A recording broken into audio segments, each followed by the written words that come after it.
द्वीप पे कोई रहता है क्या?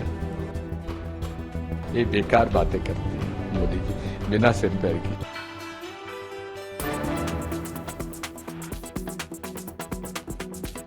Today, the remarks of Digvijay Singh show the mindset of Congress that they always put family first, not nation first. That they always think that the country's territory is the private property of one family.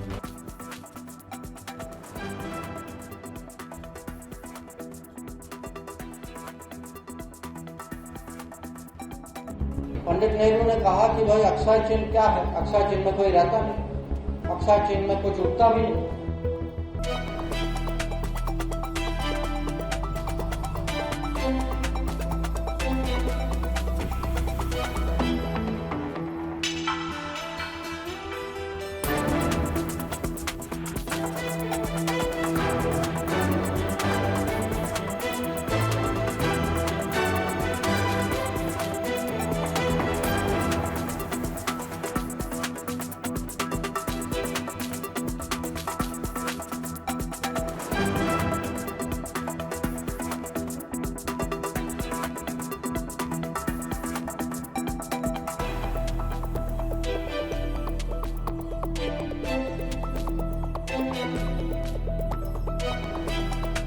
वहां के उस द्वीप पे कोई रहता है क्या? मैं पूछना चाहता हूं। वो तो ये कह रहे हैं कि जो मछुआरों को द्वीप को देकर के मछुआरों का अरेस्ट करा करके फिर छुड़ाने का कांग्रेस पार्टी सिंपैथी गेन करने का ये बेकार बातें करते हैं मोदी जी, बिना सिर पैर की।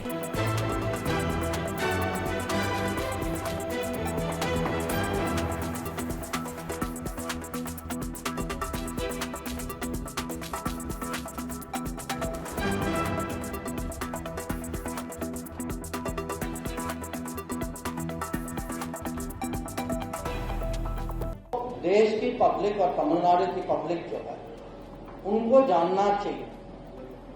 जानना चाहिए कि ऐसी पार्टियां हैं जो संसद में कुछ कहती हैं पर कमरे के अंदर कुछ और डिसाइड करती हैं, तो उनका double speak.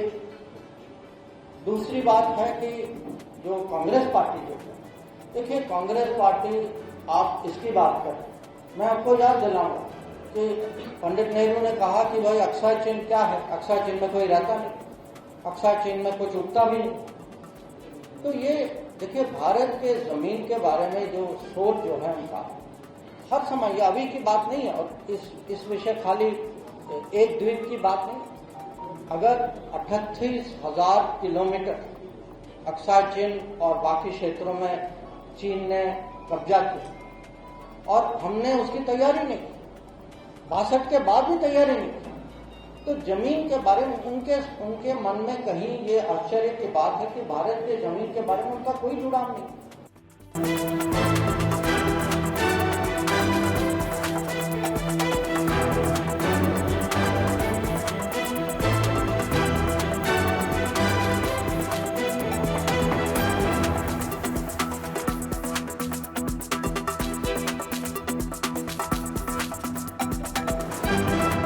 Today, the remarks of Digvijay Singh show the mindset of Congress that they always put family first, not nation first.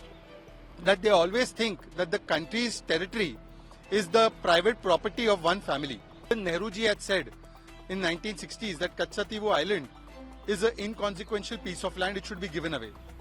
Because of this mindset, when Aksai Chin was given away to China by Nehruji's government, at that time, he said not a blade of grass grows on it. What is the difference? With this mindset, POK was handed over, Aksai Chin was handed over, Coco Islands was handed over. We even lost Assam thanks to Nehruji and this mindset. And this mindset continued when Indiraji handed over Kachchativu Island in 1974. And it was Karunanidhiji's government that actually allowed this also to take place. So who did it and who hid it are both responsible for this. Today the question is, that this mindset of Congress continues, where Rahul Gandhi says that India is not a nation, where A. Raja continues to say that India is not a country and every state is a different nation. And today, from 370 to Kachchativu, Congress party always advocates a Vibhajankari and Tukde Tukde mindset. है।